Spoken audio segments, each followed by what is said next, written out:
Yo, welcome back to the house where we talk news, celebrities, and hot topics. Y'all, I want to go ahead and talk Real Housewives of Atlanta. Now, I was going to pay this episode does. I was going to pay it. I wasn't really going to talk about it because I'm like, oh, this will blow over. People will talk about it for a few hours, then it'll blow over. But y'all is still talking about this food. Y'all is still talking about this food.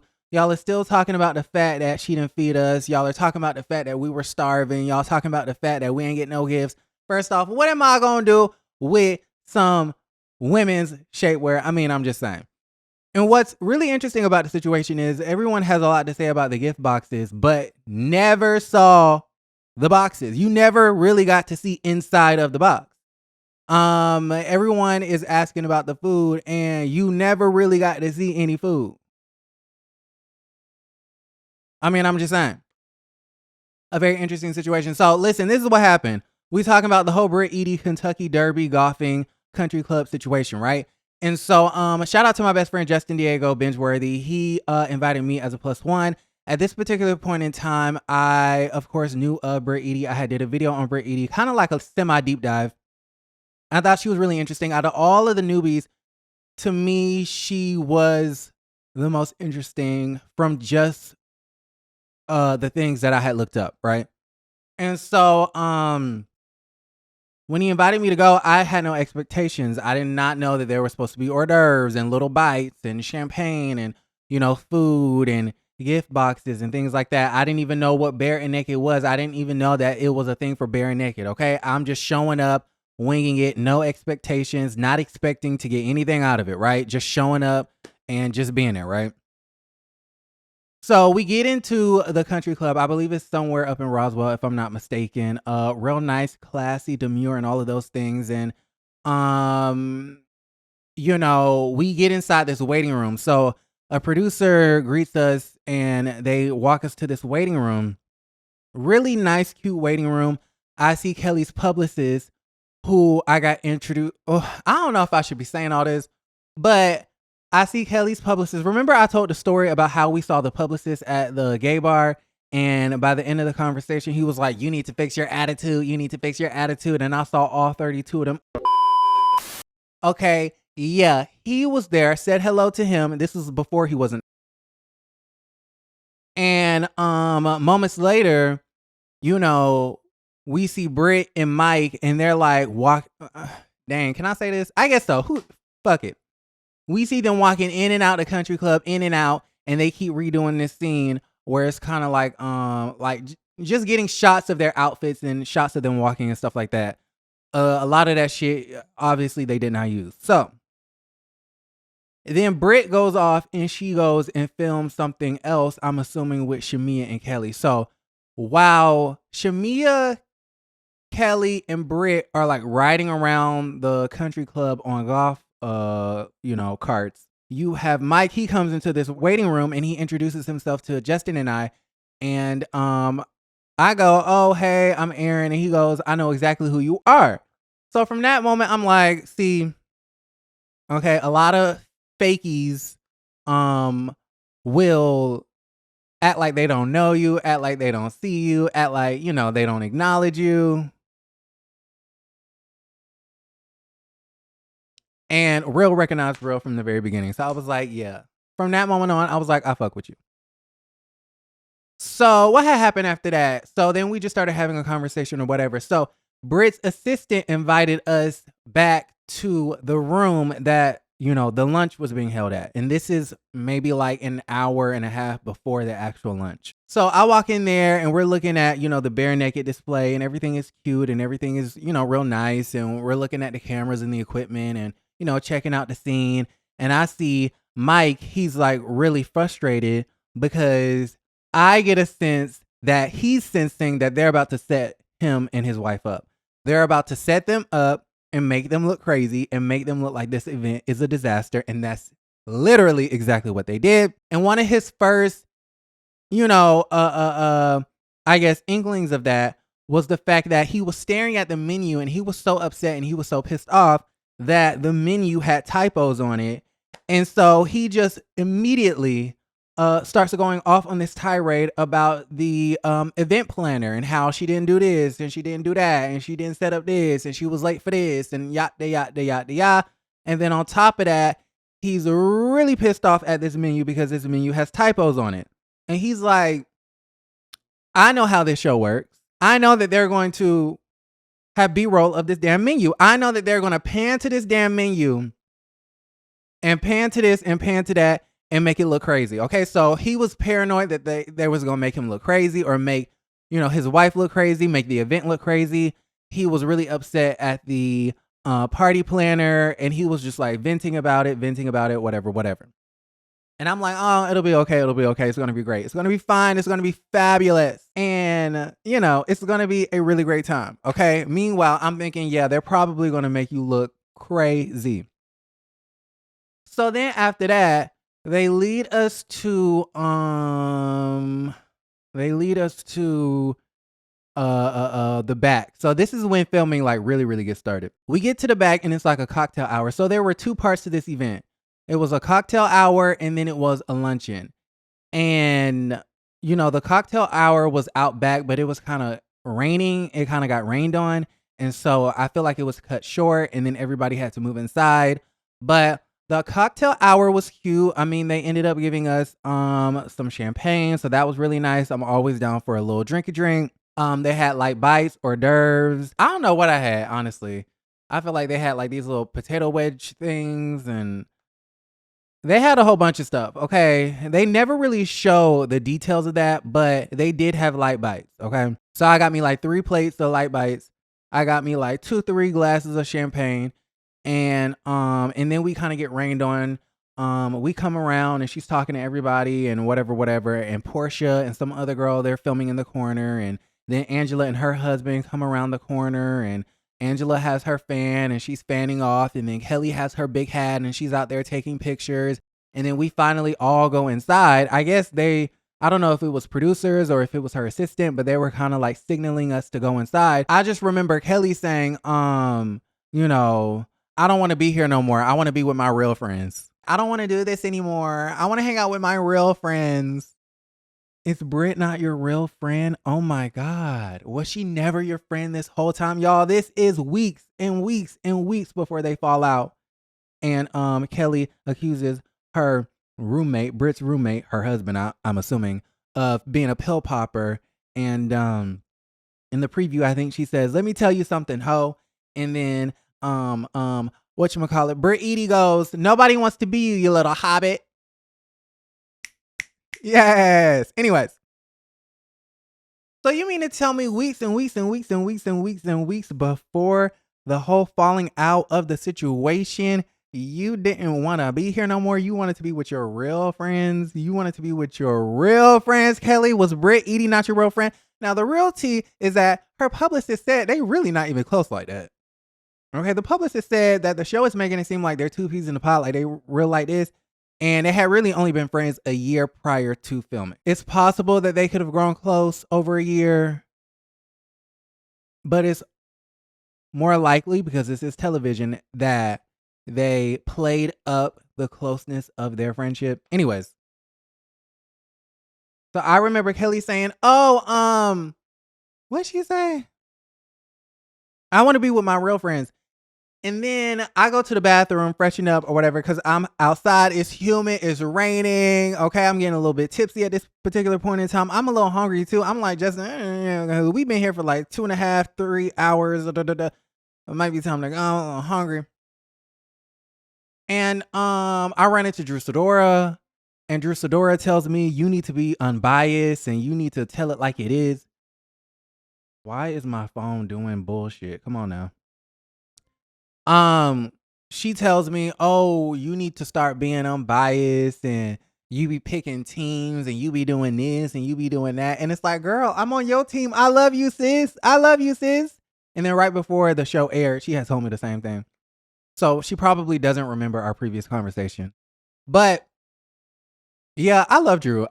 Because, again, like, she real. Now, on the show, I don't agree with a lot of what Drew has going on the show.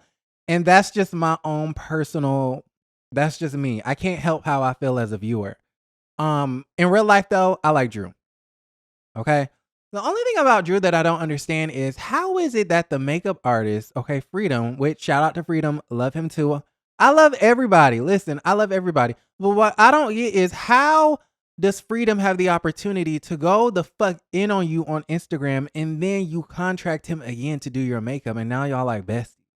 The same thing with Anthony the assistant. I don't really understand how you can have a whole physical altercation with Anthony the assistant at the Lanithia Lounge all those 2.5, 3 years ago, and y'all are like this again. But anyways, back to Drew. I'm like, Drew, how is you like befriending these people after they went to fuck? I mean,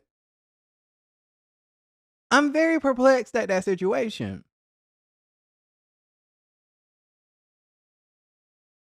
Okay, Drew, come on to the show and let's talk about it. Anyways, so what had happened? What else is going on? So yeah, Drew's telling me I need to be unbiased, and then that's when the lunch finally starts, and they start to go in the fuck in. I think she makes a speech about bare naked, and then what else happens? She gives them their gifts and whatnot. She gives Angela an extra large. Was that shade, Phaedra? And then they're coming around, and I think that's when like the girls are getting their food and their drinks. Okay, so here's what had happened. We were never supposed to eat. We were only supposed to, from what I had heard and from the research, from everything that I gathered watching the show, being there and hearing other people's perspectives, we were never supposed to eat.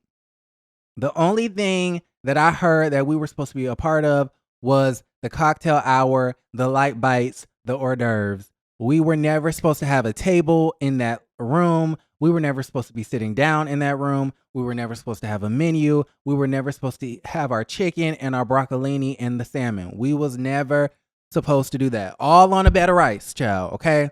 We was never supposed to eat. Okay, so I don't understand why. Clearly you saw that on the show. She said, I don't want these other hoes eating, okay? I'm on a budget.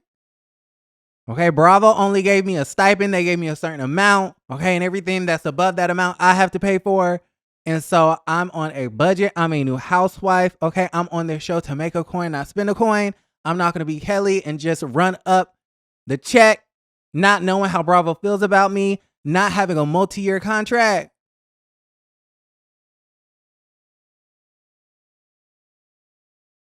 Because how is Kelly affording to do 5 events and have all of this? Anyways, child, none of my business. But what had happened was we was never supposed to eat. We was never supposed to sit. We was never supposed to have a table. We was never supposed to be accommodated, okay? Over time, the chatter has started, the gossiping has started, and it was kind of like, okay, well, are we going to eat? Are we not? Like, what's happening? The women started talking about it. Portia's like, oh, let me go eat fast. I think Kelly noticed that her team, her publicist didn't have a plate. And so she was like, well, I'll pay for them, but somebody needs to get my team some food, which is nice of her. And so she had their back. And then eventually, I think that's when you see Brit go to the party planner and complain and whatnot. And she's like, oh, they were never supposed to get menus. They were never supposed to be sitting, whatever. And I think eventually she came to her senses, okay? A little too late, a wee bit too late, but eventually she was like, fuck it. I'm going to at least give the press table, okay? The area where the press and the media was, it was me, it was Justin, it was some other people from some other media outlets, right?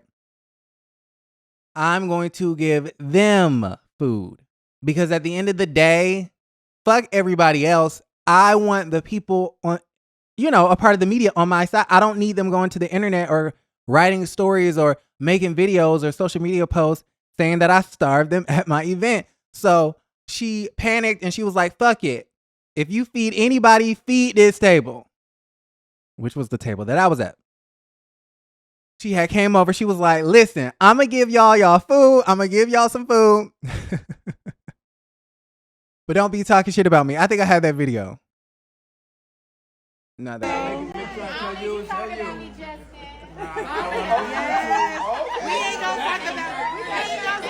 girl. Make sure the boo high. Yes.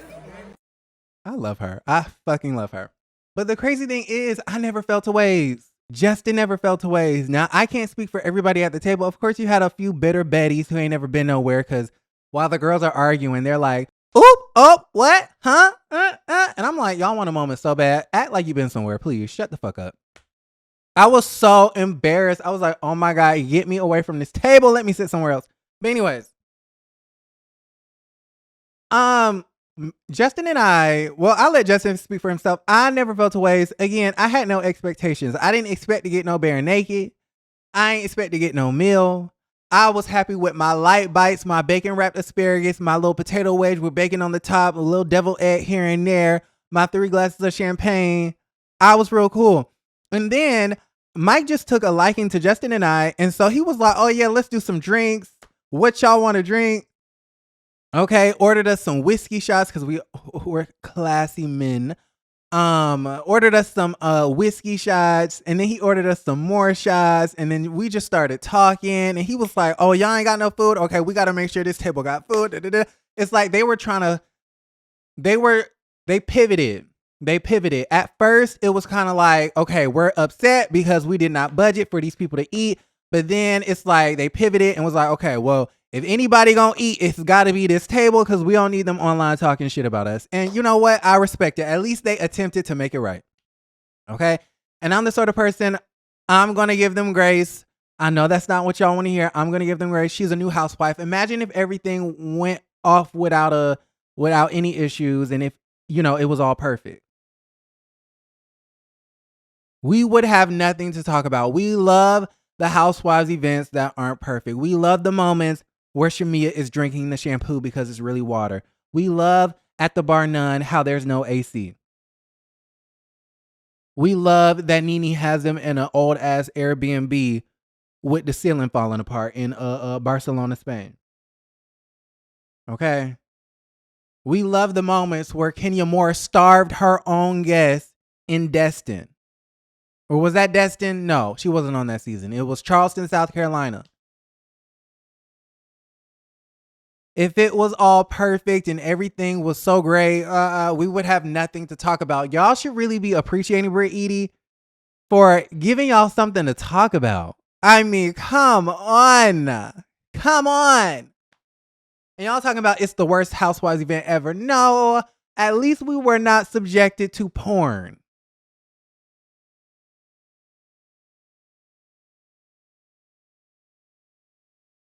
Speaking of porn, you have Kenya Moore talking about, she's throwing shade because it was the lowest rated. Kenya's gone, but she's still watching. And for all of y'all, Team Twirl, she's going to get over it. Okay? Hope and wish and pray that the ratings aren't so bad that the show gets canceled that she can never come back. Okay? But eventually I'll just say this. I got to play, and even when they tried to make it right, I think they ran out of food or something had happened. So I think our table had like 8 people at it, 9 people at it. 2 of the people at the table did not get to eat, unfortunately. Okay. So they can tell their story. It's an unfortunate situation. I wish Mike and Brit were more prepared. But again, I didn't feel a ways. Justin never felt a ways. We was there for the hell of it to have fun and to do a job. Okay. And we don't eat on camera anyways. Ew. So yeah, y'all let me know how y'all feel about the situation. Oh, this is my picture. I don't care what y'all say. Like this whole hate train that y'all got going on is so old. It's so late. It's so tired. It's so tired because I hate it when one season or one housewife, is being trampled all season long, which is obviously Brit. And I'm not gonna stand for it. And y'all not gonna make me hate her. Y'all are never gonna make me hate her unless she could do something in the future, maybe that I'm just disgusted by. But right now, y'all not gonna make me hate her. Y'all not, okay, damn, she was gonna starve us. Damn, okay. What if she didn't have the funds? We was never supposed to be in that room. We was only supposed to sit outside in the rain and eat the little bites. Okay. Whoever her coordinator was, they fucked up. Okay. And then all of a sudden she has to budget for this, that, and the third.